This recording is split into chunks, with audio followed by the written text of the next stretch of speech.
যদি কোনো ইতিবাচক সাড়া না পাওয়া যায় যুক্তরাষ্ট্রের প্রশাসন থেকে, তাহলে হয়তো মার্কেট এক্সপ্যানশনের দিকে ভাবতে হবে এবং সেটাই হয়তো ওনারা তখন ব্যবসায়ীদেরকে বলবেন। এতে করে আমাদের ইকোনমির ক্ষতিটা কীরকম হতে পারে, কীরকম চ্যালেঞ্জের মুখে পড়তে পারে?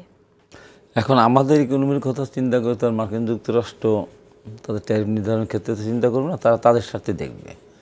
আমরা আমাদের মতো করে সামনের দিকে এগিয়ে যাওয়ার চেষ্টা করব, যেটা আমি বললাম প্রথমে। এবং আমাদেরও তখন চিন্তা করতে, এখন তো চীন তো অনেক বড় দেশ, চীন তো এককভাবে তারা আগে তাদের রপ্তানিটা করতো।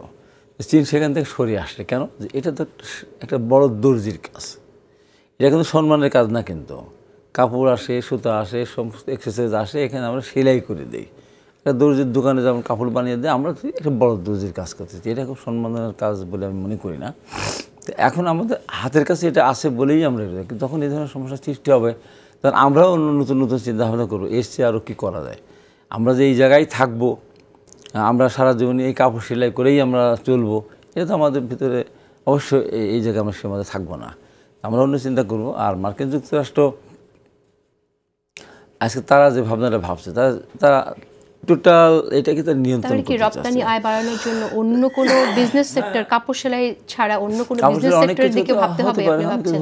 হতে পারে। ইতিমধ্যে যারা এখানে ইনভেস্ট করে বসে আছেন ব্যবসায়ীরা, তাদের কি হবে যদি ব্যবসায়ী ইনভেস্ট যারা করে বসে আছে, যারা তারা কম্পিটিশন করে যতটুকু পারে ততক্ষণ টিকে থাকবে। যখন ছিল না, তখন তো অনেক কারখানা বন্ধ হয়ে গেছে না।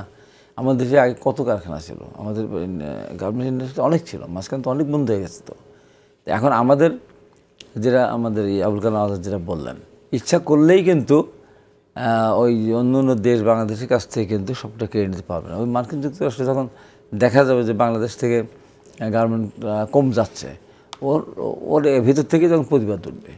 বাংলাদেশ তো একটা ব্র্যান্ড, তারা তো ওখানে তাদের কাছে তো বাংলাদেশের প্রোডাক্টটা খুবই গ্রহণযোগ্য তাদের কাছে আছে। তখন যারা যখন তার মনের মতো এটা পাবে না, তখন তারা নিজেরাও সেখান থেকে তারা হয়তো সরকারকে বলবে। আর আমাদের সরকার পক্ষে থেকে তো চেষ্টা আছে, তাতে হয়তো তারা এক সময় তো সিদ্ধান্ত নিতেও পারে, 37% আর 27% করতে পারবে, আরও কমাতে পারে। সেই প্রচেষ্টা তো আমাদের থাকবে।